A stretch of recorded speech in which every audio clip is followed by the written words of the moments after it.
What's up, y'all? I'm Will here with Schedulefly, and this is the Restaurant Owners Uncorked podcast, one of the highest rated hospitality podcasts in the world, brought to you by us at Schedulefly.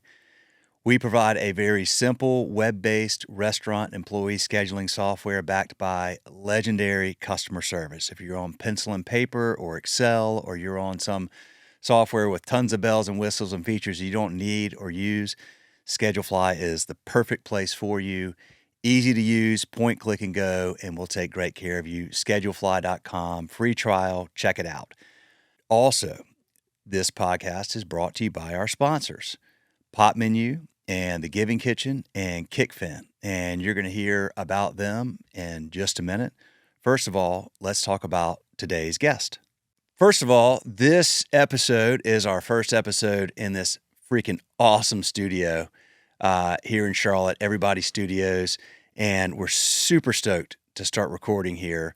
And ironically, we're recording this episode with Shawn Walchef, who is the man in terms of leading the charge and, raising the flag and saying, hey, if you're in the hospitality business, you should be in the media business and you should be telling your story.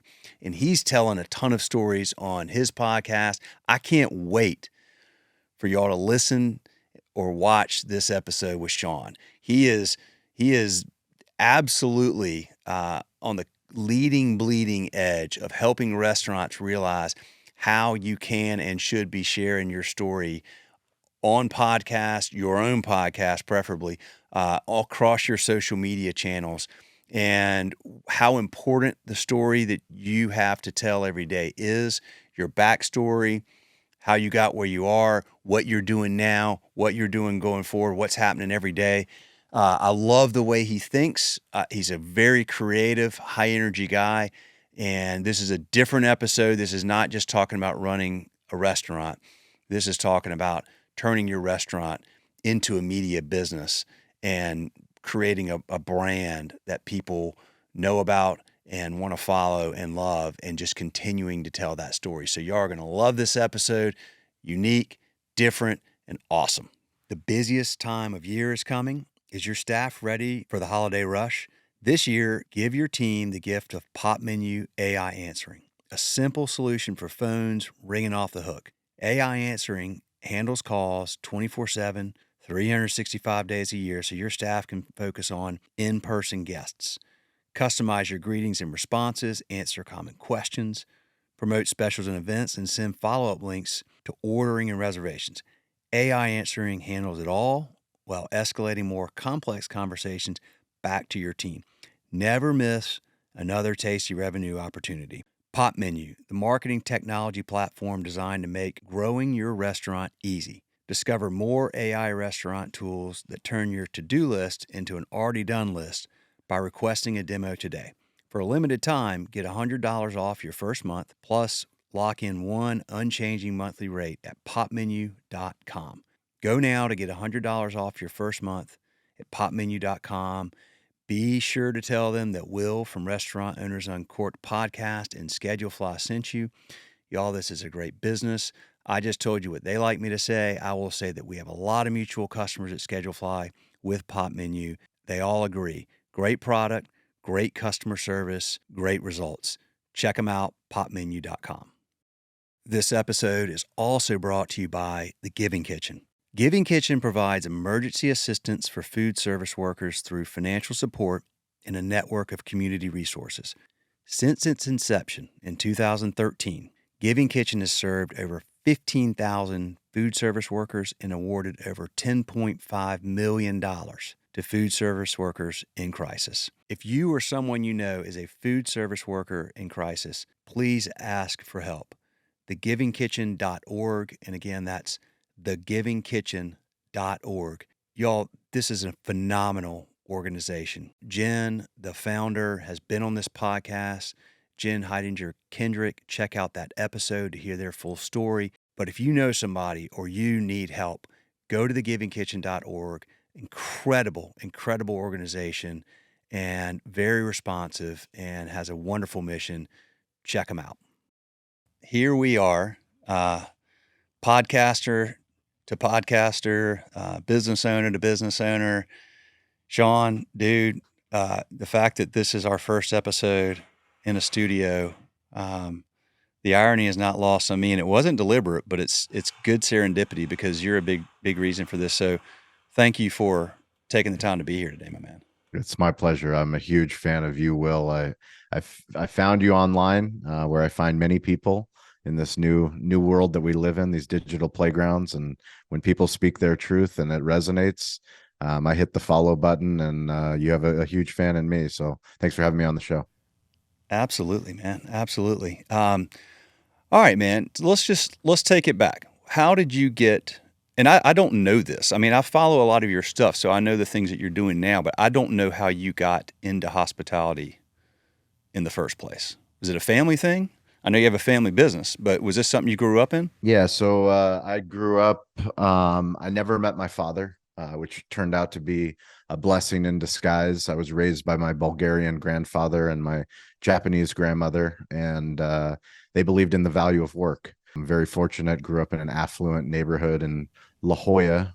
For those that don't know, La Jolla means the jewel. So very privileged life. But my grandfather was an immigrant that became a medical doctor during World War II, and fought for everything that he wasn't in the war, but he fought figuratively to get out of poverty and to build a life and to give me all these opportunities. And because of that, he invested in lots of different businesses after his medical practice. He was a medical doctor until 64, became a real estate developer, and owned a lot of single family homes, and eventually built some commercial properties as well. But one of those properties was a single family home that he converted into a restaurant and leased out. Eventually, he built another building, a senior home behind that restaurant, which took up the tenant's parking, and tenant didn't want to renew their lease. And my grandfather said, well, we'll just run the restaurant too.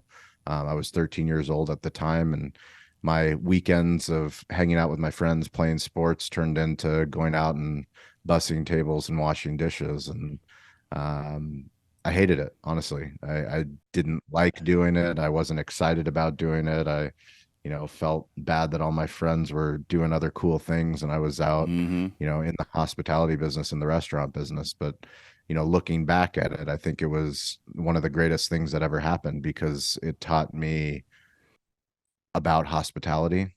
It taught me about people.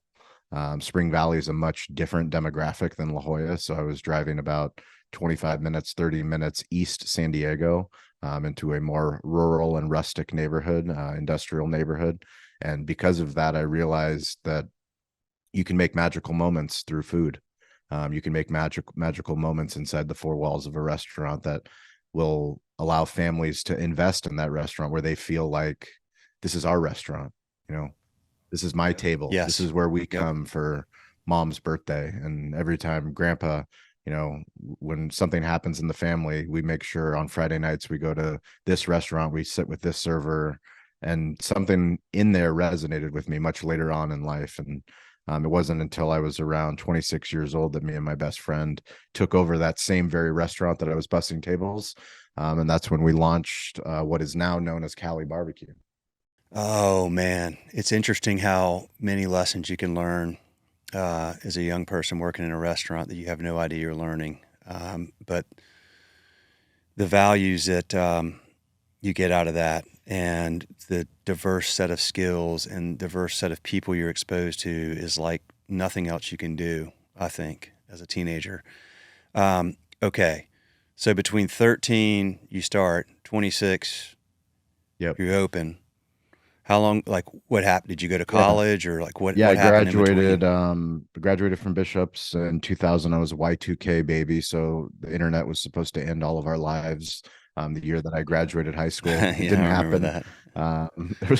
There was a Yeah. big internet crash. Not the internet actually crashing, but financial markets. But nonetheless, I went to University of Colorado in Boulder. I was there for 3 years. Oh yeah. I went to study abroad my junior year, and while I was in Alicante, Spain, my grandfather was aging. He was at a point where he wanted to write his own life story, his memoir. And he said that, he really, I was the oldest grandson. So he has two children, three children, two sons and a daughter, my mom. But he asked if I would be willing to move back to San Diego. And I said, sure. Everything that you've done for me, this is the least thing I can do, forego my senior year at Boulder, transfer to the University of San Diego. And that's when I started working for him and helping him with his real estate portfolio, helping him find a tenant for the restaurant, and getting to a place where I started doing the most important work that I've ever done, which was helping him with his life story. He came and picked me up from Spain while I was studying there, and we went from Spain to Paris, where he studied. He also studied in Paris. He graduated from the University of Heidelberg in Germany, but I drove from Paris all the way across Western Europe to Eastern Europe to Germany, back to Bulgaria, where he's from, to the village, collecting material for his work that we eventually published, self-published into a memoir. And then I got that book translated into Bulgarian. But when I look at where we are as a media company, helping other brands and leaders tell stories on the internet, everything comes back to my grandfather wanting to share his story. I was actually filming yesterday. We have a new series that just launched with Toast, our primary technology partner. We have two different shows that we host with them, one called Restaurant Influencers on Entrepreneur, and this new show called Family Style. But I was interviewing a very successful family here in San Diego that has 16 Mexican restaurants. In those 16 Mexican restaurants, they're next year going to be celebrating 40 years in business. And I was interviewing the dad. So the CEO is the son, Javier Correa, and I was interviewing both him and his father. But he was very emotional, him and his sister, who also runs HR for the company, because they've been working so hard. They have hundreds of employees. They have this iconic brand here in San Diego, yet they've never shared the story of dad and of grandpa, and how did they get to where they got. And it was such a powerful moment for me yesterday, being able to ask him questions that I was asking my grandfather when he was writing his book. Every single person, whoever's listening to this show, you have a story. Yep. We all have stories that there's a reason why our parents, our grandparents, our brothers, our sisters, why those certain stories that we hold dear in our heart and that we share, but most of the time we don't document them. We've never been easier to document stories, to literally jump on a Zoom call and record the video of somebody that you love, somebody that you admire, sharing, why did you start the thing? Why did you build the thing that you built? Yep. How did it come to be? And if you do that, that becomes an incredible piece of history. And it doesn't matter. You don't need thousands of people, hundreds of thousands of people to see that. It matters to you. Yep. When I get down to I have 77,000 pieces of content on my iPhone, 15,000 videos, like 60,000 photos. I preach this stuff. I live this stuff. But, 3 weeks ago, we lost our family dog. And that dog's been with me since I've been with my wife. So I've been with my wife for 15 years. We got the dog 1 year into our marriage, and I have a 6-year-old son and a 4-year-old daughter. It was heartbreaking. Losing a dog is heartbreaking. Yep. As I was going through, I realized, of all the different things that I take videos of, and I take videos of everything, I didn't take much video of our dog. I did take some, but knowing that those little moments of when my son was born and we brought my son back to our condo and he got to meet Diego for the first time and he ran up to him and I took out my phone and I captured that. Like, I have that for me. Yeah. Was I able to share that? I was able to share it, but now that magical micro moment, because of the smartphone, I can share with my daughter, who loves watching that video. This little Instagram reel video that I made is a memorial to my dog. Yep. But it's for me, but then I post it and I have the courage to post it because that's what I teach other people to do. Why? Not because it has anything to do with barbecue, not because it has anything to do with me. It has to do with, it's just a story. Yeah, that's right. People, families that have dogs know what it's like to lose a family dog. Dude, you and I are very simpatico on a lot of things, my friend. That is for sure. I had the opportunity when I was a senior in college. My dad, uh, he had he'd been in Vietnam, um, and he was a Green Beret, and I didn't know his story. He had never wanted to talk about it, and I had a Vietnam seminar, and I said, Dad, the professor has said, any of y'all, you're of the age, you may have fathers that fought. If any of them ever wants to come to campus, I'll give them the whole 2 hours of the seminar to share their story. And I called my dad. I'm like, I know you probably don't want to do this, but, and he called me back a couple weeks later and he came and he shared his story. And I mean, it was the most just incredibly focused that class was for the whole year. And it was the first time I had heard it. And then so my senior paper, I interviewed him and got it on a tape and got him to tell that story. And I interviewed his cousin who was also there and another guy who worked at our college who had fought in, Vietnam. And I kind of shared their stories. And that's when I realized I like reading stories. I like watching stories. And it's kind of freaking fun to tell stories because it's important everybody wants to be validated. Like we all want to feel like our story is important. And what you're doing, what you did for your grandfather and you're doing for the family yesterday and so many people is giving people a platform to share their stories. And you're also so great about encouraging others to do that. It's wonderful to have somebody that cares about your story and wants to share that story. And it's a healthy thing for you to be able to even tell that story. That changed my dad's life. I mean, he had never talked about it. He got involved with veterans groups after that. He came to terms with a lot of stuff. He went to I mean, it like totally opened up. And it's when I realized how powerful storytelling is. Um, I'm so curious about your grandfather. So you did the memoir. You guys self-published the memoir. So now your family has that documented, available for generations and generations and generations to come to understand some of the history and the story of your family. I'm sad that you said that you didn't know your dad and that was a blessing in disguise. And obviously that's because you had this really powerful, close relationship with your grandfather, I Yeah, guess. it's I never I was never resentful growing up. For some reason, even at a young age, I knew that I was privileged and I knew that I was lucky because someone loved me. And I got to go to private school Mm, and meet a lot of incredible families that loved their children, that cared about their children. But I never found it weird. I never found it weird that my grandparents would come to parent teacher day. And then on grandparents day, they would yeah. also be there.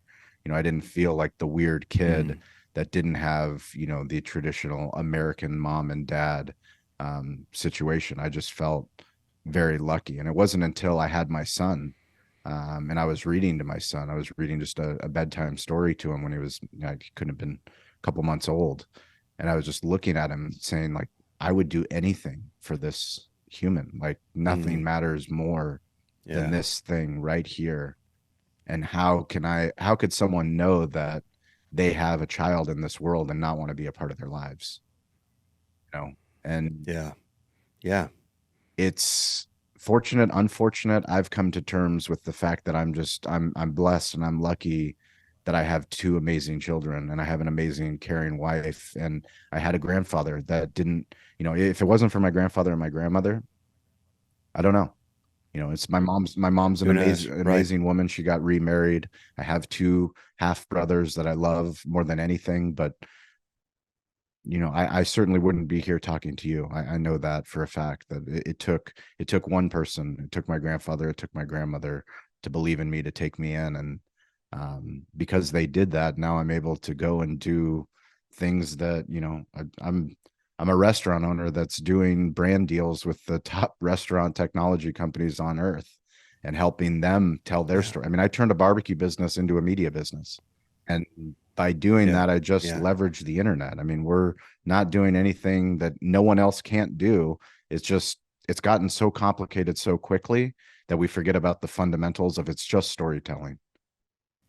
We're not talking Mm, about yes. transactional advertising and creating a commercial for our business. We're just telling the story of why do we do the thing that we do? Like, why do we open up the restaurant? Why did you start the technology Yeah. company?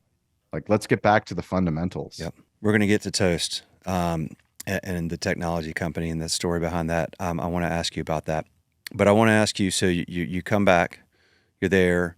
You guys decide, okay, so we're going to do this. When you started the restaurant there in that space at 26, was it a No, barbecue restaurant or it was it? was a breakfast restaurant for about 3 decades. Very successful American diner type, omelets, chicken fried steak, type of 7 a.m. to Okay. 2 p.m. Greasy spoon type of breakfast spot. And we said if we add a full liquor license, we're going to add a sports bar. We're going to have TVs everywhere, make it family friendly. And we're in a part of San Diego where there is real no nice family dining where you can get quality food. West Coast NFL kicks off at 10 a.m. If we add red zone, we can get people. San Diego's a transplant city, so there's people from all over that cheer for all bunch of different teams. But we can make this, we can bring energy into this breakfast business. We can add lunch as well as dinner and do something different and unique. And we did that. It took about a year for us to find barbecue. We found barbecue because of the charity work that we were doing. So we were always giving back to local youth sports. The part of town that we're in, a lot of the kids can't afford to play sports. And both me and my best friend from college, Corey Robinson, who I opened up the business with, we believe strongly that some of our greatest lessons that we learned were from coaches, Mm, not necessarily from teachers. I've had some great teachers, but some of the coaches on the sports field. yes. So if we could use our restaurant to give back to little leagues and Pop Warner teams and soccer teams, then we would do that. And we started doing a lot of it, and we did so much of it that it became kind of an administrative nightmare. We're marketing one night of the week and then the next night of the week, and just so many different moving pieces. We're like, why don't we just do one event? How about we do an event Mm, for the community that there isn't any big festival that happens? Why don't we put on, a backyard barbecue contest? And everyone wanted to do a barbecue contest. They said that's a great idea, and no one knew how to do it. So I went to the internet and I Googled, how do you put on a amateur barbecue contest, and got the names of some people here locally that were affiliated with Kansas City Barbecue Society, which is the sanctioning body for professional barbecue contests. And they said, here's 3 names. And of those 3 names, one person called me back, and his name was Gene Goycochea. He came down and met with me and said, if you're going to do things for the kids, I'd love to help you. Anything to give back to the community. And he helped us put on that first amateur barbecue contest. And it was so successful that we ended up running it for 10 years in a row. But after the first one, he's like, if you want to learn how to do barbecue, I'm retiring from the barbecue game, but I have all this knowledge, I have all this equipment. I'm happy to help you add barbecue to your menu. And we slowly learned how to properly cook barbecue. And because it was so hard and it was so difficult and it was so good, once we learned how to do it, we realized like maybe this is something that'll get people from all over San Diego County driving out to Spring Valley to come in and enjoy. And we kind of, 2009, 2010 went all in on barbecue. gosh, we could probably have a whole conversation about what is barbecue Yeah. and like the different, like Eastern North Yep. Carolina barbecue, Kansas City barbecue, Texas barbecue. So we'll table that. I want to talk. Maybe we'll talk to that over some barbecue sometime at one of your places. So you've got how many So locations we do y'all just have now? closed one of our ghost kitchen locations. So we're down to we have 2 locations inside Snapdragon Stadium. We have our main location, and then we have one ghost kitchen location. So we've kind of went all in on trying to figure out this what we call friendly ghost kitchen model.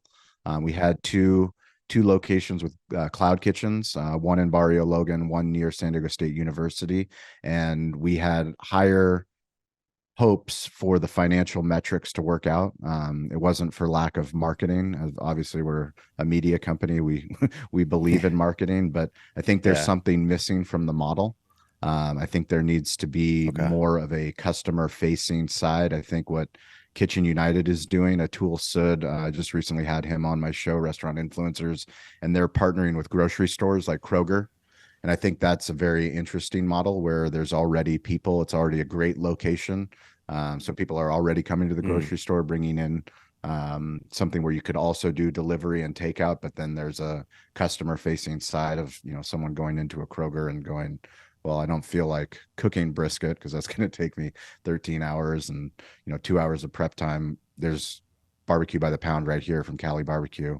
Maybe I can buy that. So we're rethinking our model. And to be honest with you, I think the thing that we've learned through all of it is that we're a media company that just happens to sell barbecue. Sure, yeah. We Yeah. opened up as a Sure. breakfast restaurant. We turned a breakfast restaurant into a sports bar. We started doing events. Eventually we built a media company and a barbecue business. Through the pandemic, we had a thesis that if we get more barbecue to more people through ghost kitchens and non-traditional locations, it'll be financially more profitable, more sustainable. But we're restricting that. Right now we're in a position where every business on earth needs storytelling. Every business on earth needs to learn the basic principles of what we talk about to restaurant owners. And the more that we've realized that, the more we realize that's really what we do best. The barbecue is amazing. We're not giving up on the barbecue business, but there's going to be more opportunities. We're working hopefully to get an opportunity with the airport with a couple Navy bases, but we're realizing that the more that we do the storytelling side, the more we realize it's a much more profitable business than running the restaurant.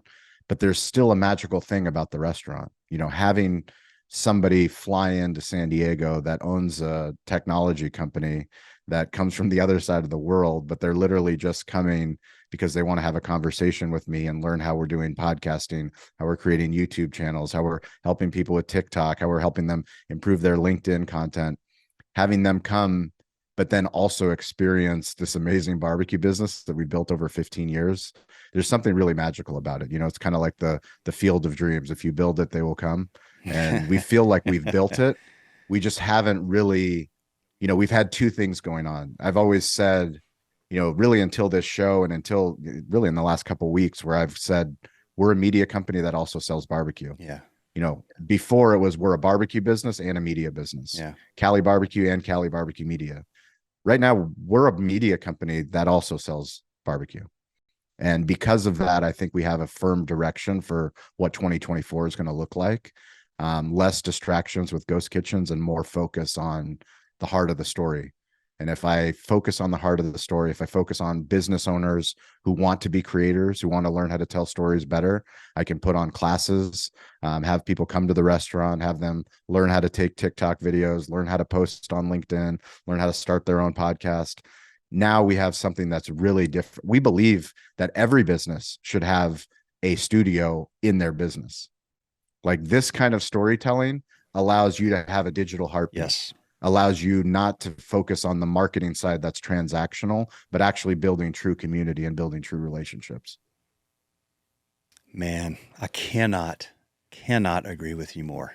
One of the things that about I've been saying, every restaurant should be a media. You should, and it's really, you're right. It's every business. I mean, every restaurant though, Shawn, it's like y'all have, oh man, like the all five sense are enacted. Like everything in a restaurant is perfect for storytelling.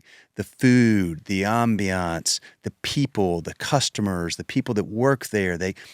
There's no industry that has a more diverse, quirky, eclectic, crazy group of people that come together as one, and it doesn't matter their background. It doesn't matter whether they went to college or not. It doesn't matter their race. It doesn't matter anything. It's just, hey, are you willing to show up here when you're supposed to be here and work as a good teammate and put pride and love and passion into your work and take care of your team and take care of our customers? I don't care about any of that other stuff. You were in prison once, okay, but you've changed your life and now you're like, cool, come on here. There's no other industry. There isn't one where that can happen. And it happens all over the place, all the time, every day. And it's freaking amazing. So it is the best place. And if you have a restaurant and you're just sitting on this gold mine of stories that you could be telling. And most people don't realize that. You are on the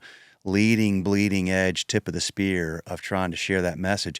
And what's so cool about it is you realized it because you thought, oh, let's build this place.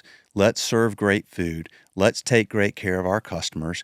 and do all the things that we can do. And then the press and the media will come and they'll tell our story and we'll get, and you're like, and I saw this for you, like, nobody's coming. Nobody's Like, coming. they're Yeah. not, you can hire a PR, you can do all this stuff, but the fact of the matter is it doesn't even matter if they come once and then they go. And you don't want to just have a wild rush of people come when you open your doors and then go away because of the next best thing. You want people to be invested in that story and want to be a part of that story. And the more you're telling it, the more they want to be a part of it and see it. And you all do such a great job of that. And you do such a great job of helping people try to realize that.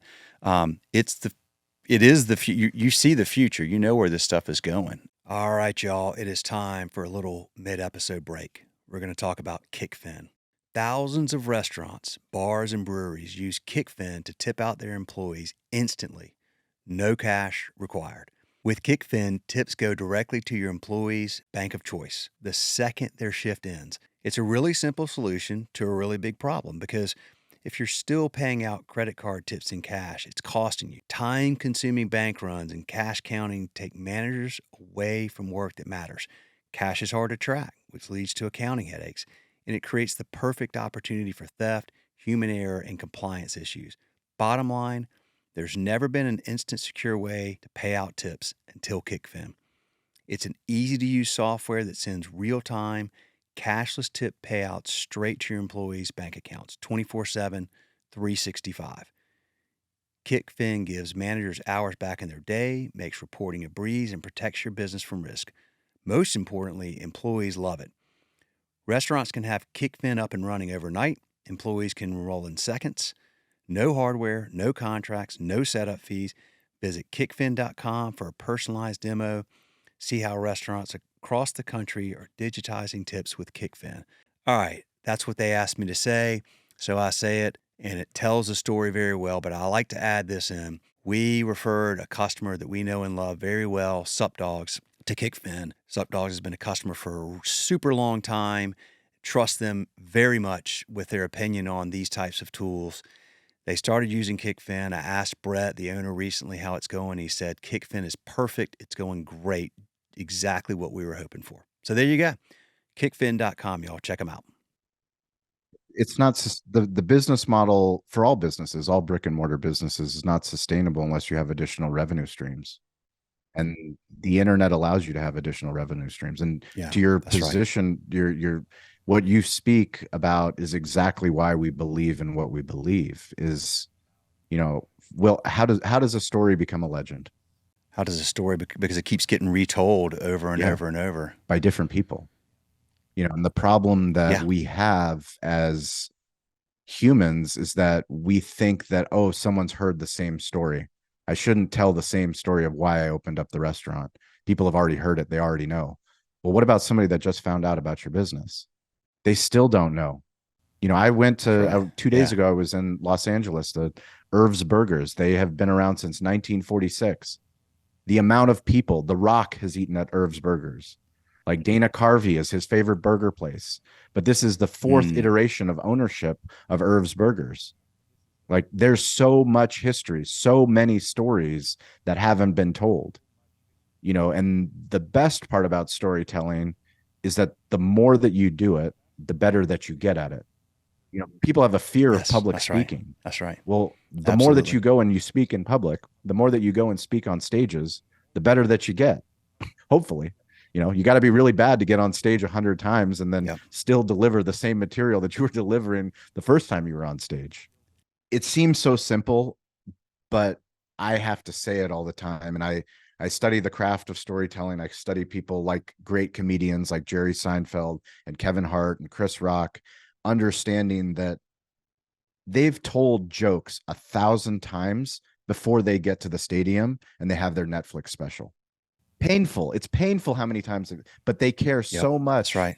about the pause, about where do they say the adjective? How do they better tell this part of the story? How do they bring in a different character so that by the time that they get on stage, and guess what? Once they tell that story, like Bert Kreischer, he literally has a movie about the story that he tells for the last 20 years of his comedian career.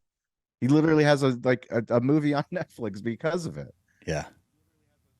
But anybody that's listening to this has Yep. to know that your story Yep. matters. And back to your point about, the video that I say all the time is the reason why we're a media company is because I thought that someone was going to come and tell my story and nobody came.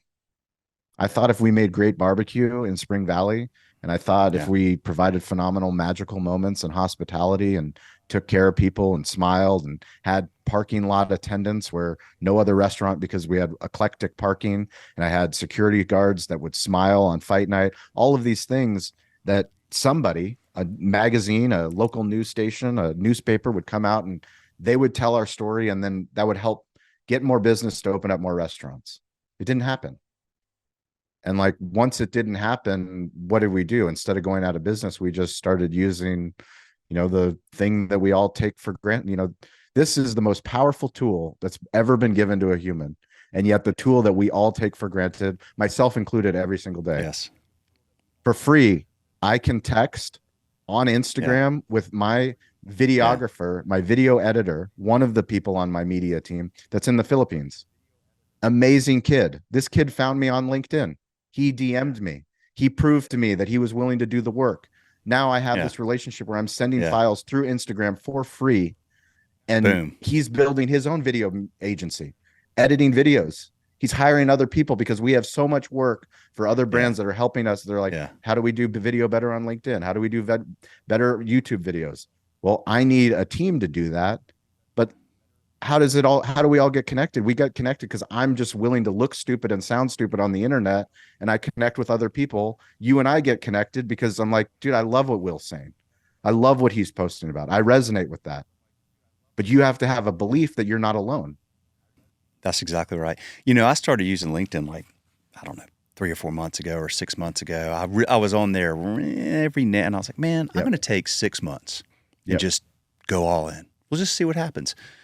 I'm in. Like, I'm in for good now. It didn't take me long to realize, okay, I get it. Like, this just the connections and things that have happened just because of that, the serendipity or whatever you want to call it, because of that. And but it's because I embraced that tool. And you're right. Now, you want to laugh at something, dude.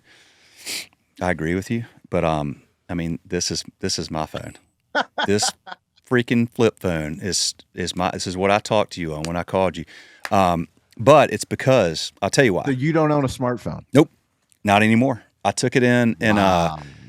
and I wouldn't have. I'm not saying that I would advise that. I think that there's challenges that come with this. But I took my phone in July of 2020.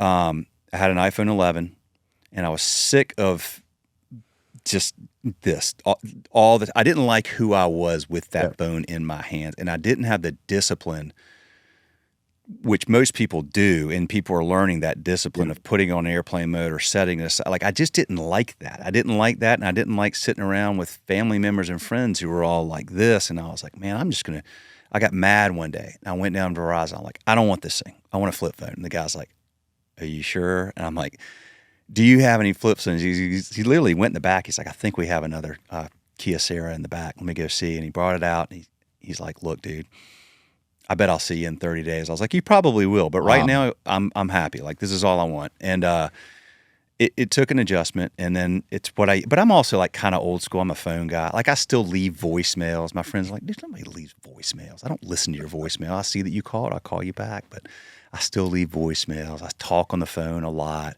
It makes it harder for me to text, so I don't like sit there and send long texts. And then I just keep, my email on my laptop and whatever. So the problem is, like, I don't have the ability to do what you do, which is just Yeah. sharing. Just like right now, I'm going to go share a story. Like, that's freaking awesome. Now, I don't really have, but I also don't have a restaurant. Like, if I had a restaurant, you better believe I'd freaking have one of those things, because I think what you do is awesome. And I like how you'll share.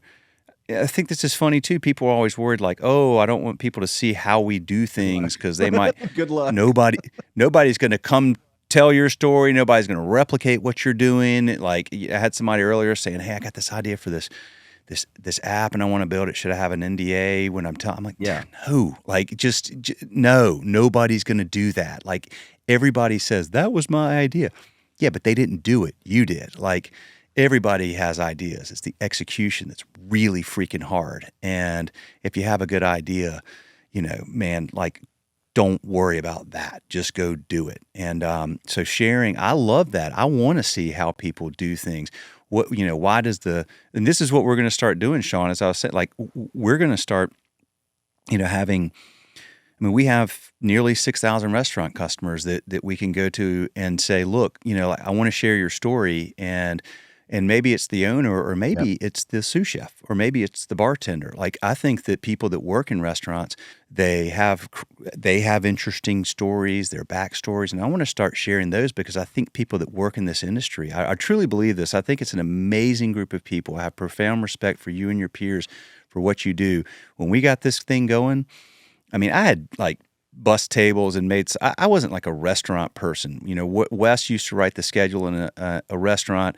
He had the idea to like, oh, well, why should I do this on Excel? Like he built what he would have wanted, right? So when we started this 16 years ago, I'm like, okay, well, I can figure out ways to get this into people's hands, and we can make a big, good, profitable business. But I didn't have this passion for restaurants. And then when we realized we're just kind of weird and we didn't get venture capital and didn't want to grow that way. So it's like, there's 5 of us. Like, how in the world do we, like, how do we Yep. spread the word?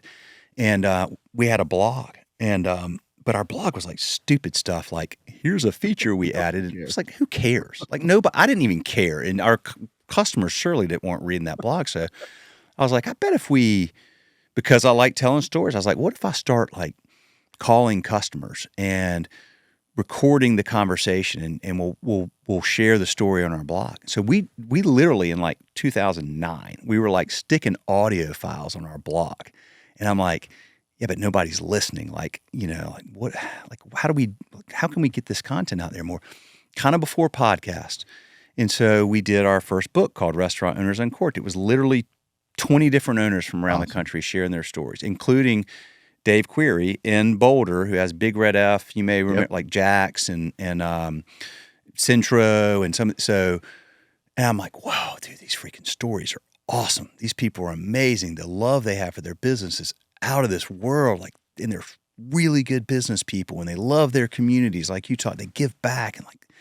So I really started building this just passion for the people that we serve, and then that led to another book and the podcast and some films and all that stuff. And man, I think it's an incredible industry, and I think that most people, particularly before the pandemic, a lot of people didn't really appreciate how valuable and important independent restaurants and like your family there that has 60, like people didn't really, they just kind of took it for granted. Like, my friends and family, like, well, in your restaurant thing, like you're all passionate about it. Like then during the pandemic, the blessing in disguise was people were like, oh, wait a minute. I don't want my favorite restaurants down the street to close, because that's part of our community. Like, that's where we go to mourn, to celebrate, to see friends, to take a night off of family, cooking and just be taken care of. Like, what do we do? How do we support them? Like, and it became this bigger thing, and people realized it more, which is great, because independent restaurants, y'all are the lifeblood of any great community. There's no great community. There's no great city. There's no great town where you go, well, why is it great? Like, tell me 5 reasons that place is great. Guaranteed every freaking time. Well, they got all these cool restaurants, like, these places that have been there for 50 years and all that kind of stuff. Anyway, man, dude, that was more than a mouthful of a rant, but I just sorry, my passion comes out too. You draw it out because I just, love what you're doing so much. What happened in the pandemic? Who worked? Essential workers. That's that right. was including the Yep. restaurant industry. Obviously, of course, the healthcare industry, but the restaurant industry, we figured out a way to do online ordering. We figured out a way to do third-party delivery. We figured out a way to sell cocktails to go, thanks to laws changing that didn't make any sense in the past. And now there's liquor to go and cocktails to go and growlers to go. There's the ingenuity and creativity of the restaurateur and the independent restaurateur, and even the big chains, even the big groups, the best groups realized that the executives had to get out of the office and come down and find out what's actually going on, and the ones that actually rolled up their sleeves made better businesses. Yes, they did. Yes, they did. Absolutely. Well, I want to change gears, and so you've got this amazing media presence, and you are, I guess, a brand ambassador for Toast. Tell me about, like, how did this Sure. So all come the about? Toast story is when we have always been we knew about Toast, but we didn't have a priority for online ordering until literally we went live with Toast on September 11th, 2020. So we were about what, deep into the Yeah, you're pandemic at 6 months that point. in. Okay. Um, 6 months in, but we realized that being on Aloha, we had a third party that allowed us to do third online ordering, but they were gatekeepers. They didn't Mm, allow us to publish to the internet by ourselves. And one of the biggest aha oh shit moments for me was way back when we were maybe 2010, 2011, when I went to one of my friends and I was having problems with our website, not being able to self-publish, not being able to tell our own story. Ironically enough, right? We had to go rely on somebody else, ask them yeah. for permission, and they used their skill set to fix the website, to let our customers know that Manny Pacquiao was fighting Floyd Mayweather, and I want to come up in search results when someone in San Diego is searching for where can I watch the fight. Well, I wanted to come up in those search results, but having somebody else do it, if it wasn't done the way that I wanted, then I had to email and wait another 3 days for it to happen. So my friend said, "You need to publish Yep. yourself. I'm going to put you on WordPress. I'm going to teach you how to do it." And it was kind of like this oh shit unlock for me of anything in the internet is figure outable. Like, you can figure it out. You can figure it out. And if it isn't, then the software is not good enough. And at that point, Yep. coming back to the frustration with not being able to update our own online ordering, we realized that we needed to switch. And we had conversations with Toast. And, I share the story about, Allison was our sales rep and Will was her manager at the time, Will Eppard. And I told him we're a barbecue media company, and he laughed at me. He's like, "What are you talking about?" He's like, "People tell us stuff all the Mm, time. Like, no, we're going to make content about our onboarding with Toast, the good, the bad, the ugly, everything that happens in between." And he goes, "Yeah, well, a lot of brands tell us a lot of things that they're going to do social media." I'm like, "Okay, well, I actually will do it. So I'm going to prove to you that I'm going to do it." And once the hardware arrived, I had my media team come and we did a unboxing video. So I have, a 6-year-old boy and a mm, 4-year-old daughter, and they watch all kinds of things get unboxed. We're like, I told, my yeah. team and my business partner, Eric, my general manager, I'm like, why don't we unbox this hardware? How funny is it to unbox hardware? No one's doing that, not for us, but for the other restaurant owner that's on a legacy point of sale system, and explain to them, why are we switching? We're switching for these reasons. Yeah. This is what we're excited for. This is Yeah. what's going to help us. So we made that video, we published that video, and once we published it, within 3 days, I think it was shared throughout the entire Toast company Slack channel. Chris Comparato at the all hands meeting shared the beginning of the video with the team, sharing how cool it was to watch a customer experience the hardware, the sales process, the marketing, the packaging, all of these different points.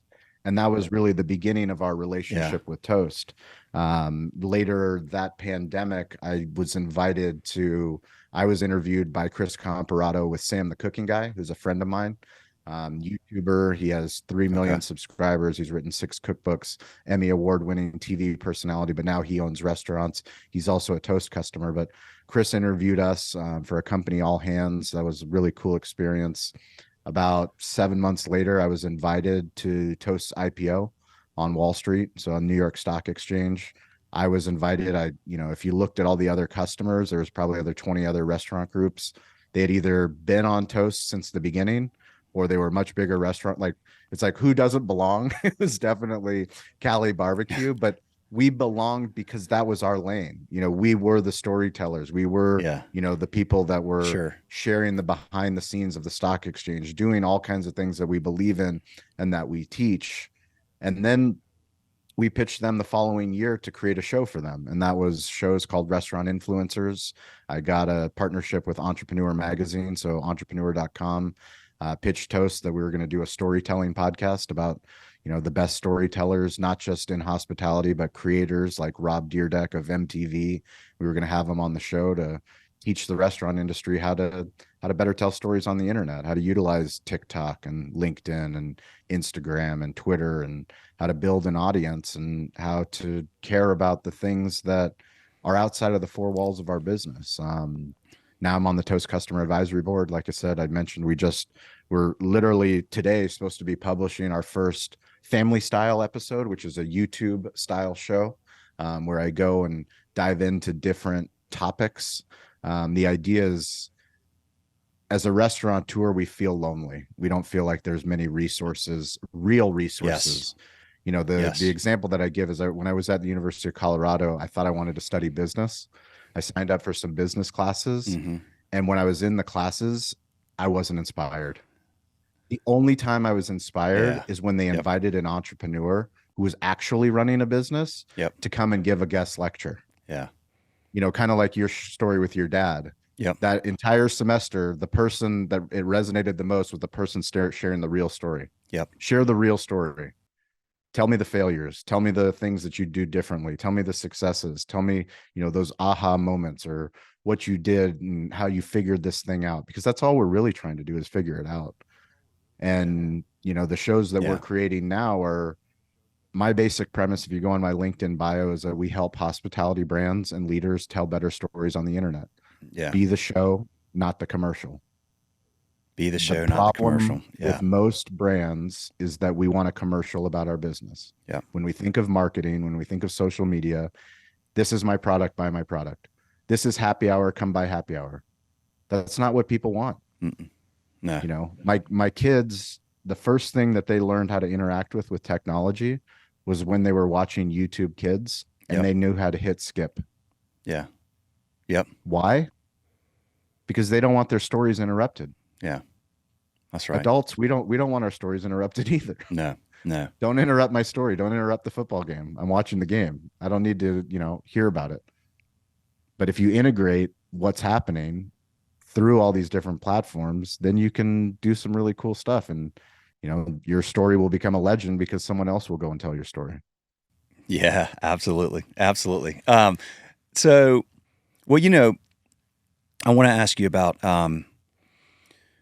the story of Toast, because Toast was essentially started because you had these legacy systems that were kind of stodgy and old, and now you've got this clean, easy, web-based. I mean, that's pretty much their story, right? That's what got them going. I think so. This is where you and I are not going to maybe completely agree. I think I love an antithesis. Antithesis to the thesis only helps. Well, So because I'm an authentic guy and you are too. So I'm going to shoot you please. straight. I think that they risk becoming what they were started to fight against. Sure.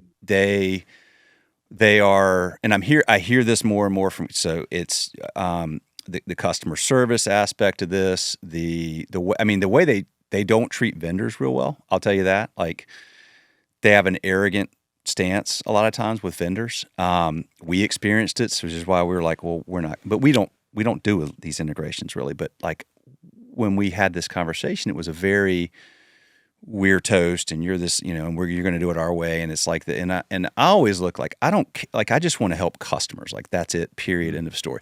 They've gotten to the point where I hear enough stories now. They need to be careful of that. Mm-hmm. You are like, you're on their advisory board. So I'm sharing this with you because I think I talk to a lot of customers that, use Toast, important. and it's, it's important to me. The information that you provide to me is important to me because we live in digital hospitality. So as much as I work with Toast, I work with all of the other major technology companies, the founders, the people that are trying to do integration. So all of these stories, they make an impact with me, and I go and I share them.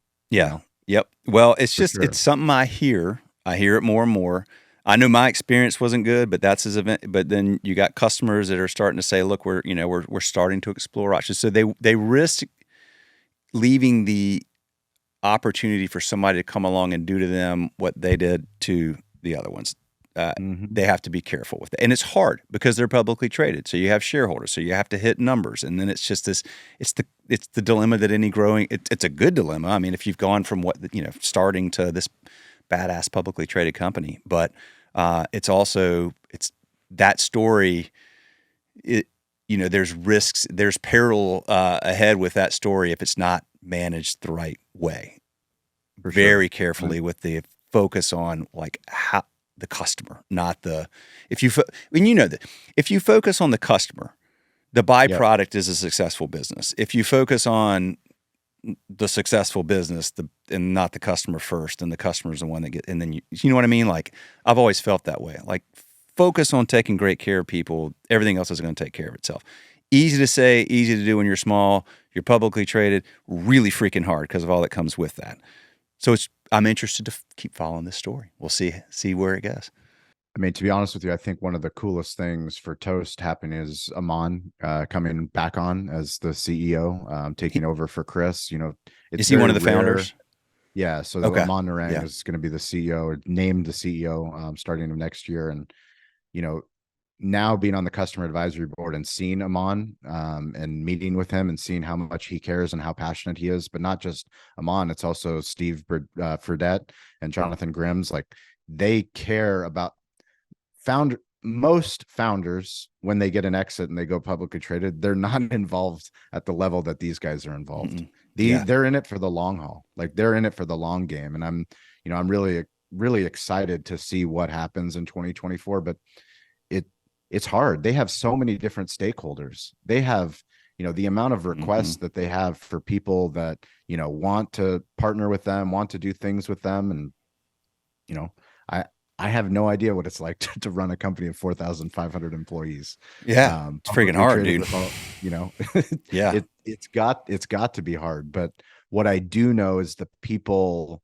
of all the companies that I have worked with, the people, they truly do care about their customers. Like the customer advisory board and what they've built, I see other companies and brands that I admire looking at what Toast did and going, how can we do that? Because Yeah.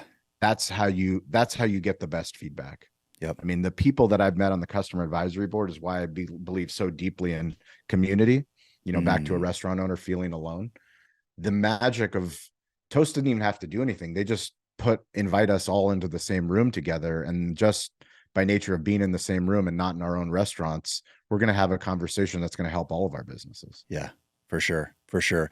The idea of the being alone, I got to tell you, I'm glad you just mentioned that again because I can't tell you how many times I've had people over the years say, you know, I listen to the podcast because it's like therapy. It makes me realize I'm not alone.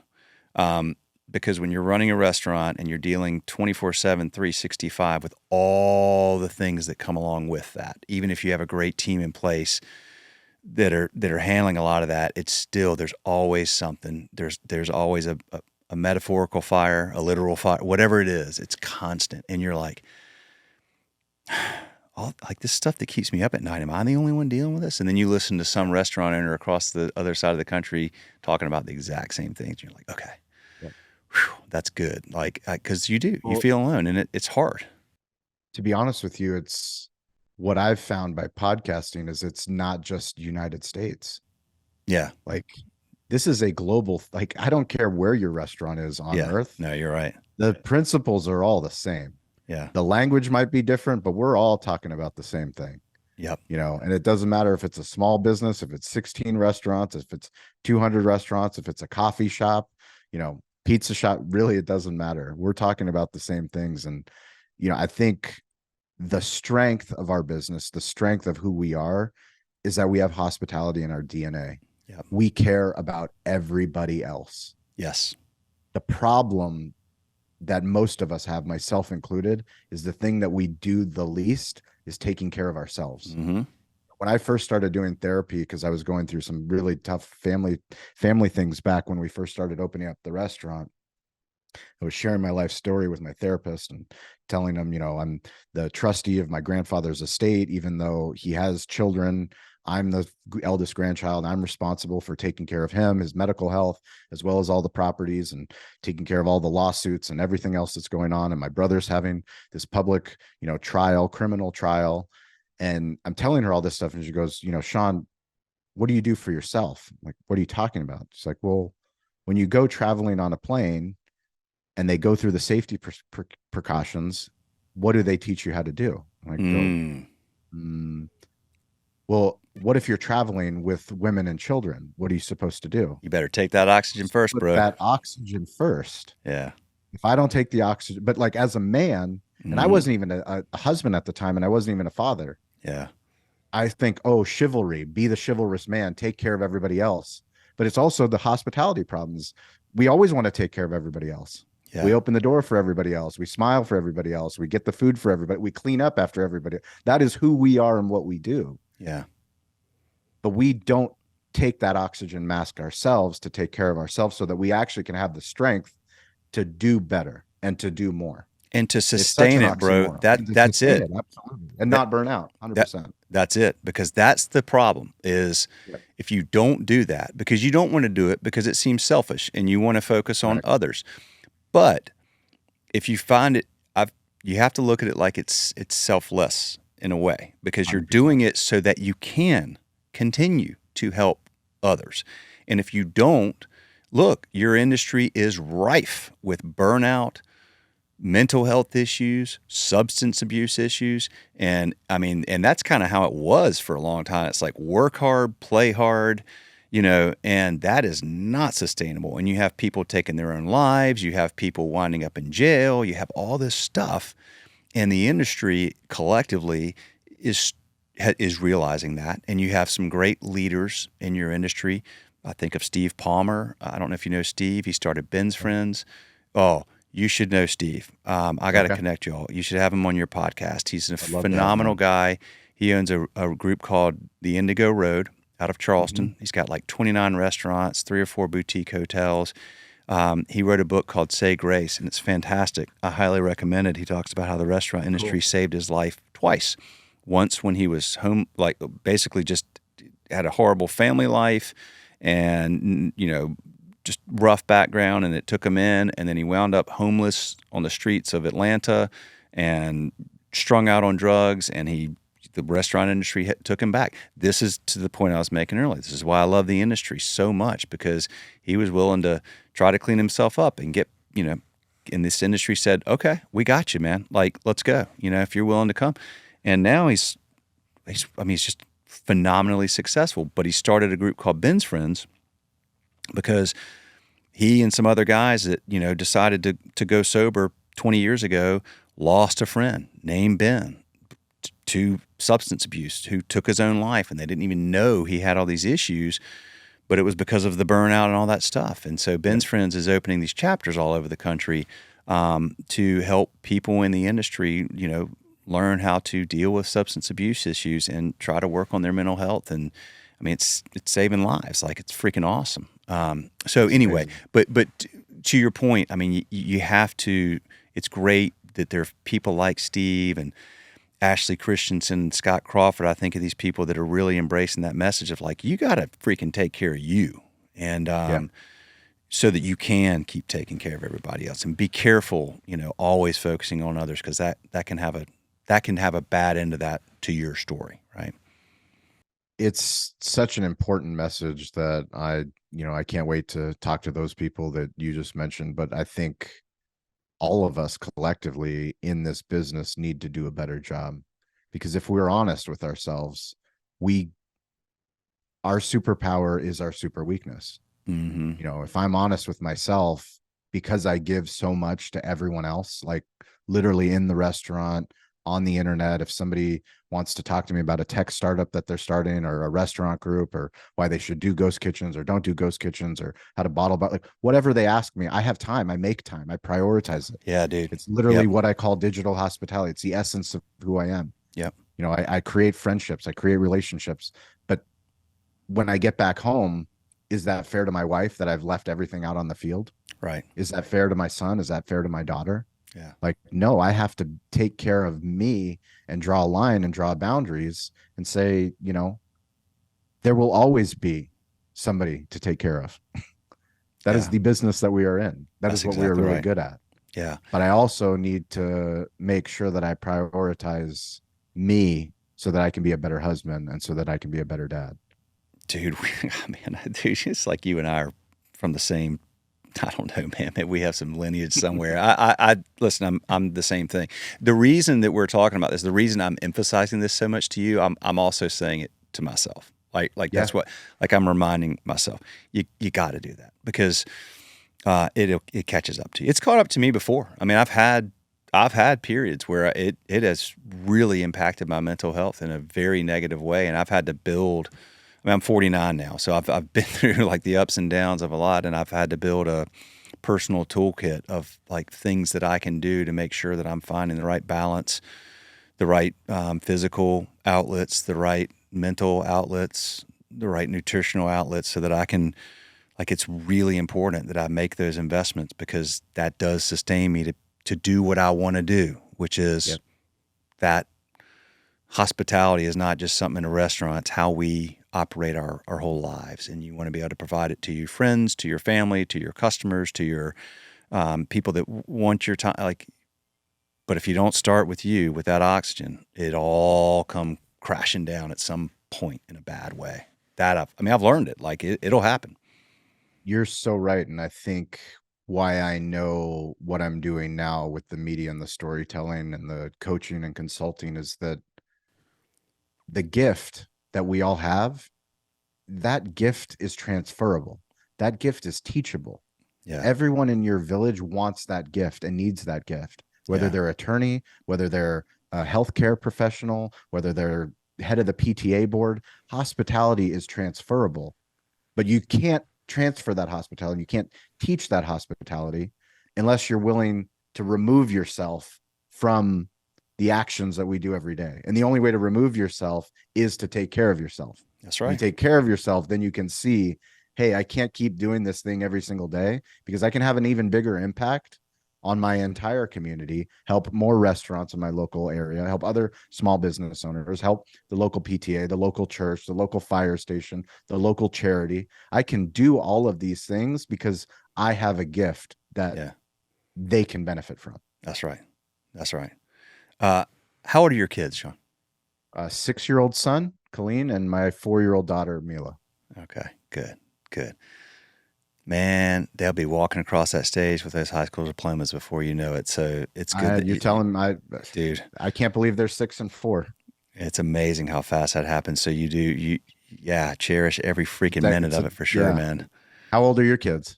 My daughter is, I mean, this is it. My daughter's a sophomore in college, she's going to turn 20. I'm freaking 20. Like, how do I have a 20 year Your old? little girl. Your little My little girl. girl. And then I have a 16-year-old son and a 14-year-old son. And I mean, my 16-year-old son, I went last night to college night, like he's a junior. And, they're, hey, we're going to start talking to all the students and the parents about applying, getting ready for college. We just went through this. Wow. I can't believe this is happening. So, but yeah, man.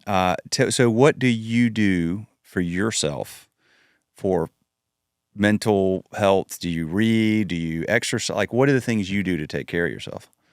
So I have a practice that I call sunrise gratitude, and it Mm, started about a couple months before the pandemic. okay. I started working on my mind, my body, and my spirit. And Mm, I get up before 4 o'clock. So I start my day at 4 a.m. okay. My grandfather was always an early riser. I Mm. remember, I call him the Bulgarian Mamba in my life. So his Bulgarian Mamba mentality was always reading in the morning because that was when his brain was clear, Okay. and the sharpest is what he would say. So I read for about 45 minutes and then I'll do cardio, typically something like Peloton. Hmm. And then before probably around 6 o'clock, I have a close friend and mentor that lives in the neighborhood, and him and we walk his dog when the sun rises. So 5 days a week, it's an hour 5K walk, but just getting outside before I meet up with him, I do a little bit of my own time listening to my music and just kind of refocusing myself, thinking big picture. But when I don't do that routine, typically I do that 6 out of 7 days. The seventh day I spend, with my wife and kids. But if I don't do that routine, I am not as fulfilled as I would be if I do it. Yeah, for My sure. biggest thoughts, my deepest thoughts, my biggest gratitude comes when I stay in that routine. 4 a.m., huh? You're like Jocko. Do you know who Jocko is? Jocko I Willink? do. I Yeah. do. Big Yeah, fan of Jocko. I love Jocko. You ever seen his What's the video? Good? What is it? Is it good? Yeah, good, It's my good. favorite 3 minutes on YouTube. I love that. It's whoever's listening to this, if you haven't seen the good video of Jocko, please watch it and save it because it's literally the most amazing thing ever. It is. It's the Good. best. It's the best 3 minutes on YouTube. I'm convinced of that. I I, watch it. I, I agree Probably with you. I won't argue with you on that. I'll probably watch that once a month. I've shared it with my kids. Everybody. I Yep, mean, yeah, for sure. Do you listen to? Oh, I mean, Jock. I mean, do you listen to podcasts yourself? I do. I do. I'm an avid podcast listener. So David Meltzer is my media mentor, Okay. somebody that I look up to that's helped me develop, our media business, my consulting business, the things that I'm doing. He has a great podcast called The Playbook. Okay. I listen to Gary Vee, obviously. Yeah. I listen to Tim Ferriss. Uh huh. I listen to Alex Hermosi. Okay. Just started listening to him. Chris Doe, somebody that is in the creative space. He's an educator. He has a YouTube channel called The Future, Okay. but he talks about really cool things for creative people Yeah. on the pricing side, sales Okay. side, psychology side. Yeah. Uh, and then I got some sports podcasts that I listen to too, local sports podcasts. So you're a Padres fan. What about the Chargers? I mean, you still I am a they Charger season ticket holder. I took you my are son to the Bears Sunday night game last okay. Sunday, Yeah. and I got back home, and my daughter, who's 4, said, "Why didn't I get to go?" And we have two season seats, so this Sunday against the Detroit Lions, I'm taking my little girl. So we're unapologetic Chargers fans. We're part of the Save Our Bolts movement. I've been a Charger season ticket holder since 2004 or 5. Okay. Since I had money after college, it was the first money that I ever spent was becoming a Charger season ticket holder, and we tried to keep the team here. We worked with the ownership, we worked with local politicians, we worked with fan groups. We held voting, registering voters at our restaurant. I mean, we did all of it. We have, Yeah. we got a lot of media for it, and unfortunately, San Diego decided 43% said yes, and the remaining 66% said no, and now the Chargers play in SoFi Stadium. So I drive up to Inglewood for the games, and $5.5 billion stadium, beautiful stadium. Yeah. It's just it's sad. I love San Diego so much, and I wish that we could get out of our own way. There was multiple people at fault for that not happening, but when I see Taylor Swift and Metallica and World Cup and all of these things that won't ever come to San Diego because we don't have a stadium, we lost more than the Chargers. And hopefully one day that will change. But knowing San Diego like I do, I think it's going to take a big idea. It's going to Hmm. take a Jerry Jones type of personality to come in and really shake it up and get something built that will last. Maybe it'll be you, bro. Gary Vee wants to own the Jets one day. Maybe you bring, the NFL Here you go. I'll back show to you. San This is Diego. my high school license plate. Ha ha ha ha. I love that, man. That's freaking cool. I like It's it. not here yet, It's but not there I'm a yet. big thinker, Make it thinking ahead happen, of man. time. Yeah, absolutely, man. Well, they're expanding for sure. So, why isn't it there? Like, I don't know. Like, what's the population of San Diego? It's stadium. It's stadium. It's land. We're a vote no town. You're a So, vote no town. Okay. if you get a playground built, people are asking, why'd you spend so much money on the playground? Why'd you take too much? Uh, I mean, okay. a lot of competing interests here in San Diego Yeah. for what happens and why it happens. I didn't go to NC State, but I grew up an NC State fan, so I was a Phillip Rivers fan, and Oh, so yeah. yeah, Nunk Kopi. That's my guy. Now I begin. yeah. Huge Philip Rivers. Nunc Kopi. In Latin, it means now I begin. Now I begin. No matter what you've accomplished today, if it was terrible, if it was great, if you're lucky to wake up the next day, you get to begin again. That's awesome. I love that. Yeah. It is very true. Um, Shawn, man, what a just a wonderful conversation, man. I really enjoyed this, and It was awesome. I look forward. I know at some point you and I are going to get to hang out in person. I don't know when. I don't know where. I know Well, it'll happen. you're coming on my show. I don't know when that's gonna happen, but I definitely need to talk to someone that still has a flip phone We're going to dive into the flip flow mentality, to the scaling. How do you build a beautiful company without hiring thousands of employees and do something that's impactful, which you've done for 6,000 restaurants. I'm a huge fan of you, man. I'm honored to you asked me to be on the show. I can't wait to turn the tables on you. 16 years, five guys. We all live in North Carolina. We're in different cities. Magical. We have only been together one time, all five of us, in 10 years ago in 2013 for lunch. That's the only time we've all five been together, and we've never had a company conference call. Never, even through our ransomware attack. So we're a weird group, but it I works. We're love like it. a band that just we don't hang together, but we play well together. You know, like it just works. So we just keep doing It's it. awesome. Well, look, man, I appreciate it very much. Like truly, I mean, I love what you're doing, dude. I'll give you the highest compliment I can give someone is that I didn't secretly share. I share this information and I volunteer it to the world, but there is a few 0.001% of leaders that listen, it resonates, and they understand how impactful they can be once they, all the things you're already doing the work, you've done the work. It's not, I'm not inspiring you to start a show. You've been doing a show. You've known the impact that you've made by having the conversations and sharing the story. It's just, the internet, like I said, we make it more complicated than it's just audio, video, words, and images. It's it. It's just Yeah, that's stories. right. It's it. That's right. All right, brother. I appreciate you, man. We'll wrap it here. I'll be in touch soon. We'll get some content to you, and we're gonna create some. If anyone comes to San Diego, please send me a message at Shawn P. Walchef, ShawnPWalchef. Barbecue is on me, courtesy of Will on this show. But yeah, if you make it to San Diego on a family trip or for any trip, please come down to the barbecue studio and we'll show you what we're building. All right. Thanks, y'all. That is a wrap. See you.